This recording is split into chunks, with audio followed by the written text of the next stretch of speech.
শান্তি 2/12/2023 প্রাতঃমূল্যে ওম শান্তি বাপদাদা মধুবন। বাবা বলেছে, মিঠে বাচ্চে, সময় প্রতি সময় জ্ঞান সাগরের কাছে আসো। জ্ঞানরত্নের সামান বখর মানে জ্ঞানরত্নের এই বস্তু ভরে তারপরে বাইরে গিয়ে ডেলিভারি করো।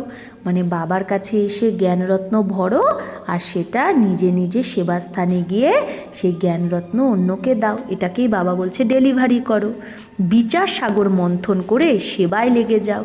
তো জ্ঞানের বিচার সাগর মন্থন করে সেই জ্ঞান অন্যকে দাও, এটাকেই বাবা বলছে সেবা। তো বাবা কি বলল, সময় প্রতি সময় জ্ঞান সাগরের কাছে এসে জ্ঞানরত্নের ভাণ্ডার ভরে বাইরে গিয়ে ডেলিভারি করো। বিচার সাগর মন্থন করে সেবায় লেগে যাও। প্রশ্ন, সব থেকে ভালো পুরুষার্থ কি? বাবার কোন বাচ্চাকে ভালো লাগে? তো কোন বাচ্চা বাবার বেশি পেয়ারা? উত্তর, যে কারো জীবন বানানো, এটা খুব ভালো পুরুষার্থ। বাচ্চাদের এই পুরুষার্থে লেগে যেতে হবে।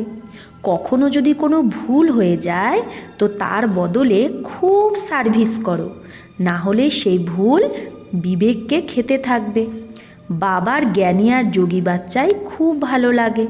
তাহলে বাবা কি বলল, যদি কোনো ভুল হয়ে যায় তার পরিবর্তে খুব সার্ভিস করো, না হলে সেই ভুল বিবেককে খেতে থাকবে। বাবার জ্ঞানী আর যোগী বাচ্চা খুব ভালো লাগে। गीत जो पिया के साथ है उनके लिए बरसात है। ওম শান্তি। বাচ্চারা বুঝতে পারে যে সম্মুখে মুরলি শোনা বা টেপে শোনা বা কাগজে পড়ার মধ্যে পার্থক্য তো অবশ্যই আছে। গীতেও বলে যে পিয়ার সাথে আছে বর্ষাত তার জন্যই আছে। তো বর্ষাত তো সবার জন্যই, কিন্তু সাথে থাকলে বাবার এক্সপ্রেশনকে বোঝার, ভিন্ন ভিন্ন ডাইরেকশনকে জানার অনেক ফায়দা হয়। সামনাসামনি মুরলি শুনলে বাবার এক্সপ্রেশন বোঝা যায়, ভিন্ন ভিন্ন ডাইরেকশনকে বোঝা যায়। কিন্তু এরকমও না যে কাউকে বসে যেতে হবে, মানে একদম মধুবনে থেকে যেতে হবে, তাই না, বা সেন্টারে থেকে যেতে হবে, এরকম না।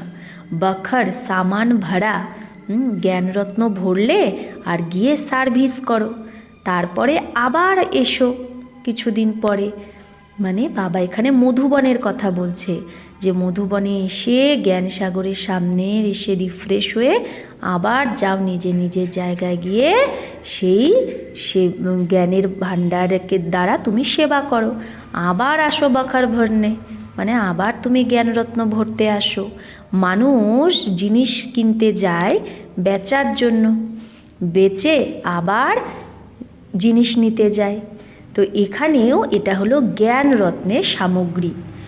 সামগ্রী যারা নেবে তারা তো আসবে না, কেউ ডেলিভারি করে, পুরানো বখর পর হি রহতে হে। তো বাবা বলছে কেউ ডেলিভারি আবার করেও না, মানে বাবার কাছে জ্ঞানরত্ন নিয়ে সেটা আর অন্যকে দেয় না, পুরানো সামগ্রী নিয়েই থাকে, নতুন নিতে চায় না, মানে আর বাবার কাছে জ্ঞান নিতে চায় না। এই রকম বেসমাজও আছে। মানুষ তীর্থে যায়, তীর্থ নেহি আয়েঙ্গে না, তীর্থ তো আর তার সামনে আসবে না, কারণ সেটা তো জড়চিত্র। এই কথাগুলোকে বাচ্চারাই জানে, মানুষ তো কিচ্ছু জানে না। অনেক বড় বড় গুরুরাও শ্রী শ্রী মহামণ্ডলেশ্বর আদি জিজ্ঞাসুদের তীর্থে নিয়ে যায়। ত্রিবেণীতে কতজন যায়, নদীতে গিয়ে দান করলে তাকে ভাবে পুণ্য। এখানে ভক্তির তো কোনো ব্যাপারই নেই, এখানে তো বাবার কাছে আসতে হবে। তো বাচ্চাদের বাবার কাছে এসে জ্ঞান বুঝে আবার অন্যদের বোঝাতে হবে। প্রদর্শনীতেও মানুষকে বোঝাতে হবে। এই যে 84 জন্মের চক্র লাগায়, এটা তো বাচ্চারা জানে, সবাই লাগায় না 84 চক্র। এতে বোঝানোর বড় যুক্তি চাই। এই চক্রে মানুষ কনফিউজড হয়ে যায়। ঝাড় তো কেউ জানেই না, ঝাড়ের ব্যাপারটা শাস্ত্রেও চক্র দেখায়, কল্পের আয়ু চক্র থেকে বের করে, কল্পের আয়ু এই চক্র থেকে বের করে। চক্রেই পুরো রোলা আছে। মানুষ কত লাখ লাখ বছর বলে দিয়েছে, আমরা তো পুরো চক্র লাগাই, 84 জন্ম নিই। বাকি ইসলামী বৌদ্ধি আদি তারা তো পরে আসে, আমরা কিভাবে সেই চক্রর দ্বারাই এই চক্রে জন্ম নিতে নিতে শত রজতমতে পাস করি, সেটা গোলাতেই দেখানো হয় সৃষ্টিচক্রের ছবিতে। বাকি আরও যারা আসে ইসলামী বৌদ্ধি আদি, তাদের কি করে দেখাবে? তারাও তো শত রজতমতে আসে। আমরা নিজের বিরাট রূপও দেখাই, সত্যযুগ থেকে কলিযুগ পর্যন্ত পুরো রাউন্ড নিয়ে আসে। চটি হলো ব্রাহ্মণের মানে উঁচু, তারপরে মুখ হলো সত্যযুগ। তো বিরাট রূপের চটি মানে টিকিটা হলো ব্রাহ্মণ, আর মুখ হলো সত্যযুগে, আর বাহুটা হলো ত্রেতায়, পেট দাপরে, আর পাগুলো লাস্টে দাঁড় করানো থাকে, সেটা হলো কলি। আমাদের তো বিরাট রূপ আমরা দেখাই। আর বাকি অন্য ধর্ম যারা, তাদের কি কিভাবে দেখাবে? তাদের তো শুরু করে তো পেহলে শতপ্রধান, তো তাদেরও যদি শুরু করি তো প্রথমে তাদেরও শতপ্রধান, তারপরে শতরজতম। তো এর দ্বারা সিদ্ধ হয়ে যায় যে কখনো কেউ নির্বাণে যায়ই না। তাদের তো এই চক্রে সবাইকেই আসতে হয়, প্রত্যেককেই শতরজতমতে আসতেই হয়। ইব্রাহিম, বুদ্ধ, ক্রাইস্ট আদি তারাও তো মানুষই ছিল। রাতে বাবার অনেক খেয়াল চলে, খেয়ালে ফির ঘুমের নেশাও উড়ে যায়, नींद फिर जाती है, ঘুম চলে যায়। বোঝানোর বড় ভালো যুক্তি চাই, তারও বিরাট রূপ বানানা পারে, উনকা ভি প্যার পিছাড়ি মে লে যায়। তাই বাবা বলছে অন্য ধর্মের আত্মাদেরও বিরাট রূপ বানাতে হবে, তাদেরও পা পিছনে নিয়ে যাও, তারপরে লিখে সেটা বোঝাও। বাচ্চাদের বোঝানোর জন্য বাচ্চাদের বোঝাতে হবে যে যীশুখ্রিস্ট যখন আসে তাকেও শতরজতমতে পাস করতে হয়, অতিক্রম করতে হয়। সত্যযুগে তো সে আসে না, আসে তো পরেই। বলে ক্রাইস্ট হেভেনে আসে না, এটা তো বানায়া খেলা। তোমরা জানো ক্রাইস্টের আগেও ধর্ম ছিল, আবার সেটা রিপিট করতে হবে। ড্রামার রহস্য বোঝানো হয়। প্রথমে তো বাবার পরিচয় দিতে হবে, বাবার থেকে কিভাবে সেকেন্ডে বর্ষা পাওয়া যায়। গাওয়াও হয় না সেকেন্ডে জীবন মুক্তি। দেখো বাবার কত খেয়াল চলে। বাবার পার্ট হলো বিচার সাগর মন্থনের। এটা কোন বাবার কথা বলছে? Brahma Baba. God fatherly birthright now और नेभार अक्षर लिखा हुआ है। তাহলে কি লেখা আছে? গড ফাদারলি বার্থ রাইট, ঈশ্বরীয় জন্মসিদ্ধ অধিকার, নাও অর নেভার, এখন না হলে কখনোই না, এই অক্ষর লেখা আছে। জীবন মুক্তি অক্ষর লিখতে হবে। লিখাত ক্লিয়ার হোগি, যদি লেখা ক্লিয়ার থাকে তাহলে বোঝাতেও সহজ হবে। জীবন মুক্তির বর্ষা পেয়েছি আমরা। জীবন মুক্তিতে রাজা রানী প্রজা সবাই হয়, তো লেখাটাও ঠিক করতে হবে। চিত্র ছাড়াও বোঝানো যেতে পারে, শুধু ইশারার উপরেও বোঝানো যায়। এটা হলো বাবা, এটা হলো বর্ষা। যে যোগযুক্ত হবে সে ভালোভাবে বোঝাতে পারে। সারা ব্যাপারটাই যোগের ওপর। যোগের দ্বারা বুদ্ধি পবিত্র হয়, তবেই ধারণা হতে পারে। এতে দেহি অভিমানী অবস্থা চাই। সব কিছু ভুলতে হবে, শরীরকেও ভুলতে হবে। ব্যাস এখন আমাকে ফেরত যেতে হবে, এই দুনিয়া তো শেষ হয়ে যাবে। এই বাবার জন্য তো সহজ, কারণ তার ধান্দাই এটা, সারা দিন বুদ্ধি এটাতেই লেগে আছে। আচ্ছা, যারা গৃহস্থ ব্যবহারে থাকে তাদের তো কর্ম করতেই হবে। স্থূল কর্ম করলে वो बातें भूल जाती है, তারা সে কথা ভুলে যায় স্থূল কর্ম করতে, বাবার ইয়াদ ভুলে যায়। ব্রহ্মা বাবা নিজেও নিজের অনুভব শোনায় যে বাবাকে ইয়াদ করি, বাবা এই রথকে খাওয়াচ্ছে, এরকম ভাবি আবার ভুলে যাই। তো বাবা বিচার করে যখন আমি ভুলে যাই তো এই বেচারাদের কত কষ্ট হয়। এই চার্টকে কিভাবে বাড়াতে পারো, कैसे बढ़ा सकते होंगे, তাহলে কী করে এই চার্টকে, ইয়াদের চার্টকে আরও বাড়াবে বাচ্চারা? প্রবৃত্তি মার্কের জন্য তো খুব মুশকিল, তাদের তো মেহনত করতে হবে। বাবা বোঝায় তো সবাইকে, যে পুরুষার্থ করবে সে রেজাল্ট লিখে বাবাকে পাঠাতে পারে। বাবা জানে বরাবর ডিফিকাল্ট, বাবা বলে রাতে মেহনত করো, মানে অমৃত বেলায় তোমাদের সারা ক্লান্তি একদম চলে যাবে যদি তুমি যোগযুক্ত হয়ে বিচার সাগর মন্থন করতে থাকো। তাহলেই বাবা নিজের অনুভব বলে। কখনো অন্যদিকে বুদ্ধি চলে যায় তো মাথা গরম হয়ে যায় ব্রহ্মা বাবার। তারপরে সেই তুফান থেকে বুদ্ধিকে বের করে আবার এই বিচার সাগরে মন্থনে লেগে যায়, তো মাথা হালকা হয়ে যায়। মায়ার তুফান তো অনেক প্রকারের আসে, এই দিকে বুদ্ধি লাগালে সেই সারা ক্লান্তি চলে যায়, বুদ্ধি রিফ্রেশ হয়ে যায়। বাবার সার্ভিসে লেগে গেলে যোগ আর জ্ঞানের মাখন পাই। এই বাবা অনুভব বলছে ব্রহ্মা বাবা, যে কিভাবে বাবা নিজের বুদ্ধিকে আবার মায়ার থেকে সরিয়ে জ্ঞান আর যোগে নিয়ে আসে। বাবা তো বাচ্চাদের বলবে না এরকম এরকম হবে, মায়ার বিকল্প আসবে, বুদ্ধিকে তখন ওই দিকে লাগিয়ে দেওয়া উচিত, চিত্র উঠিয়ে তার উপর খেয়াল করা উচিত, তো মায়ার তুফান উড়ে যাবে। বাবা জানে মায়া এইরকম যে ইয়াদে থাকতে দেয় না। অল্প আছে যারা পুরো ইয়াদে থাকে, খুব অল্প বাচ্চায় আছে যারা পুরো ইয়াদে থাকে। বড় বড় কথা তো অনেক বলে, যদি বাবার ইয়াদে থাকে তো বুদ্ধি ক্লিয়ার থাকবে। তো বাবা বলছে বড় বড় কথা অনেকে বলে, কিন্তু যদি বাবার ইয়াদে থাকে তো বুদ্ধি ক্লিয়ার থাকবে। ইয়াদ করলে যেরকম মাখন, আর কই হ্যাঁ নেই, ইয়াদ করার মতো মাখন আর কিচ্ছু নেই, কিন্তু স্থূল বোঝ অনেক হওয়ার কারণে ইয়াদ কম হয়ে যায়। স্থূল বোঝ অনেক বেশি থাকলে ইয়াদ কম হয়ে যায়। বোম্বাইয়ে দেখো পোপ এসেছিল, তার কত মহিমা ছিল, যেরকম মানে এমন মানুষ মহিমা করছিল যেন ভগবান এসেছে। তো সে তাকাত বালে হ্যাঁ না, শক্তি সম্পন্ন। ভারতবাসীরা তো নিজের ধর্মকেই জানে না, নিজের ধর্ম হিন্দু বলে দেয়। হিন্দু তো কোনো ধর্মই না, কোথা থেকে এলো এই ধর্ম, কবে স্থাপন হলো কেউ জানে না।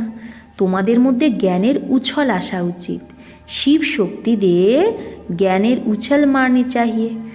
শিব শক্তিদের জ্ঞানে একদম উছলে যাওয়া উচিত। তারা তো শক্তিকে কিসের ওপর দেখিয়েছে, বাঘের ওপর। সারা এগুলো জ্ঞানেরই কথা। লাস্টে যখন তোমাদের মধ্যে অনেক শক্তি আসবে তো সাধু সন্ত আদিদেরও তোমরা বোঝাবে। এত জ্ঞান এখন বুদ্ধিতে যদি থাকে তবেই তো উছল আসক্তি है, তবেই তো জ্ঞানে উছলাবে। যেরকম पाता गाँव में खेती करने वालों को टीचर पढ़ाते हैं तो वो पढ़ते नहीं। বাবা বলছে যেরকম একটা গ্রামে যারা খেতি করে তাদের টিচার পড়ায় তো তারা পড়ে না, তাদের খেতিবাড়িই ভালো লাগে। এইরকম আজকের মানুষদের এই জ্ঞান দাও তো বলবে এটা ভালো লাগে না, আমাদের তো শাস্ত্র পড়তে হবে। কিন্তু ভগবান পরিষ্কার বলে জপ তপ দান পুণ্য আদি দ্বারা অথবা শাস্ত্র পড়লে আমাকে কেউ পায় না। ড্রামাকেই জানে না, তারা থোড়েই ভাবে নাটকে অ্যাক্টার্স আছে, পাট বাজানোর জন্য এই শরীর নিয়েছে। এটা হলো কাটার জঙ্গল, একে অপরকে কাটা লাগায়, লুটে মারতে থাকে, লুটতে থাকে। সুরত ভাল মনুষ্য কি হে, চেহারা মানুষের কিন্তু বুদ্ধি বানরের মতো। বাবা বসে বাচ্চাদের বোঝায়, কোনো নতুন যদি বাচ্চা শোনে তো গরম হয়ে যাবে, বাচ্চা থোড়েই গরম হবে, তাই না? তাই বাবা বলছে নতুন কেউ যদি 7 দিনের কোর্স না করে শোনে তো তা গরম হয়ে যাবে, কিন্তু যখন সে বাচ্চা হয়ে যাবে 7 দিনের কোর্স করে তখন থোড়েই গরম হবে। বাবা তাই বলে আমি বাচ্চাদেরই বোঝাই, বাচ্চাদের বোঝায় মানে যখন কেউ 7 দিনের কোর্স করে পাক্কা হয়, যখন বাচ্চা হয়ে যায় তখনই বাবা তাকে মুরলি বোঝায়, শোনায়। বাচ্চাদের তো মাতা পিতা যে কিছুই বলতে পারে, বাচ্চাদের বাবা চামাটো মারে তো অন্য কেউ কিছু বলতে পারবে? মাতা পিতার তো দায়িত্ব হলো বাচ্চাকে শুধরানো, কিন্তু এটা ল নেই এখানে। যেরকম কর্ম আমি করব আমাকে দেখে অন্যরাও করবে। তো বাবা যে বিচার সাগর মন্থন করেছে সেটা বলল, ব্রহ্মা বাবা সারা রাত জেগে বিচার সাগর মন্থন করেছে। তো ব্রহ্মা বাবা প্রথম নাম্বারে আছে, একেই তো 84 জন্ম নিতে হবে। তো আরও যারা হেড আছে ধর্মস্থাপক তারা তাহলে নির্বাণে কি করে যাবে? যে 1 নম্বরে আসবে সেই 84 জন্ম নেয়, তাহলে অন্য ধর্মস্থাপকরা কি করে নির্বাণে যাবে? তাদেরও তো 17রজতমতে অবশ্যই আসতে হবে। প্রথম নাম্বারে লক্ষ্মীনারায়ণ আছে যারা বিশ্বের মালিক, তাদেরও 84 জন্ম নিতে হয়। মানুষ সৃষ্টিতে যে হায়েস্ট নিউ ম্যান তার সাথে নিউ ওমেনও চাই, না হলে ওমেন ছাড়া কি করে সন্তান জন্ম হবে? সত্যযুগে নিউ ম্যান হলো এই লক্ষ্মীনারায়ণ। ওল্ডের থেকেই তো আবার নিউ হয়, এটা তো অলরাউন্ড পার্ট বলে, তাই না? ব্রহ্মা বাবা অলরাউন্ড পার্ট। বাকি রাও সবাই শত থেকে তমতে আসে, ওল্ড হয় আবার ওল্ড থেকে নিউ হয়। যেরকম ক্রাইস্ট প্রথমে নিউ এসেছিল, তারপরে ওল্ড পুরানো হয়ে গেছে, আবার নতুন হয়ে আসবে নিজের টাইমে। এগুলো কথা খুব বোঝার মতো। এতে যোগ ভালো চাই, পুরো সারেন্ডারও চাই, তবেই বর্ষার অধিকারী হতে পারবে। সারেন্ডার হবে তো তাহলে বাবা ডাইরেকশানও দিতে পারবে যে এইরকম করো। কেউ সারেন্ডার আছে আবার कहता हूँ कि व्यवहार में भी रहो तो बुद्धि का मालूम पड़े। তো বাবা বলছে যে কেউ একদম সারেন্ডারও আছে, আবার বাবা বলে ব্যবহারেও থাকো, কার্য ব্যবহারেও থাকো তো বুদ্ধি বুঝতে পারবে।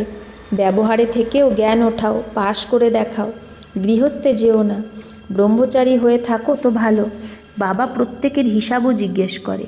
মাম্মা বাবার পালনা নিয়েছো, তাহলে তার যে তুমি পালনা নিয়েছো তার কাছে যে ধার হয়েছে সেই কর্জাও তো তোমাকে উতরাতে হবে, তো বল মিলেগা। তার মানে কি, সেবা করো তবে বল পাবে। নাহলে বাবাও বলবে আমি এত মেহনত করে একে পালনা দিচ্ছি আর এ আমাকে ছেড়ে দিল। প্রত্যেকের রগ দেখতে হয়, তারপরেই ডাইরেকশান দেওয়া হয়। ভাবো এর দ্বারা ভুল হয়ে যায়, মানে ব্রহ্মার দ্বারা, তো বাবা তাকেও অভুল করিয়ে ঠিক করে দেয়। এখানেও কদমে কদমে শ্রীমতে চলতে থাকে, ব্রহ্মা বাবাও কদমে কদমে শ্রীমতে চলে। কখন লোকসান হয়ে যায় তো ভাবে এটা ড্রামায় ছিল, আগে আর এইরকম হওয়া উচিত না ভবিষ্যতে। ভুল তো নিজের দিলকেই খায়। ভুল যদি করো তো তার পরিবর্তে অনেক সার্ভিস লেগে যাওয়া উচিত। ভুল করলে তার পরিবর্তে কি করা উচিত, অনেক সার্ভিস করা উচিত, পুরুষার্থ খুব করা উচিত, কারো জীবন বানানো, এটাই হলো পুরুষার্থ। বাবা বলে আমার যোগী আর জ্ঞানী বাচ্চা সব থেকে পেয়ারা। যোগে থেকে ভোজন বানায়, আর যে যোগে থেকে ভোজন বানায়, ভোজন খায়, ভোজন অন্যকে খাওয়ায়, তো অনেক উন্নতি হতে পারে তার। এটা শিব বাবার ভান্ডারা, তো শিব বাবার বাচ্চা নিশ্চয়ই এইরকম যোগযুক্তই হবে। ধীরে ধীরে অবস্থা উঁচু হয়, টাইম অবশ্যই লাগে। প্রত্যেকের কর্মবন্ধন নিজের নিজের, কন্যাদের ওপর কোনো বোঝ নেই। হ্যাঁ, বাচ্চাদের ওপর আছে, মানে ছেলেদের ওপর। বড় ছেলে বড় হয়ে গেলে মাতা পিতা কো বোঝ পড়তা হে, মাতা পিতার বোঝ হয়। বাবা এত বোঝায়, এতটা সময় পালনা করেছে, তো এখন বাচ্চাদেরও সেই মা বাবার পালনা করা উচিত। হিসাব চুক্ত করতে হবে, তাহলে মা বাবারও দিল খুশি হবে। ভালো বাচ্চা যারা হয় তারা মুসাফিরি সে লটনে পর সব কুছ বাপকে আগে রাখতে হে। যারা ভালো ছেলে হয় তারা কি করে, কোথা থেকে আসা এসে যা কিছু ইনকাম করে সব বাবার সামনে রাখে।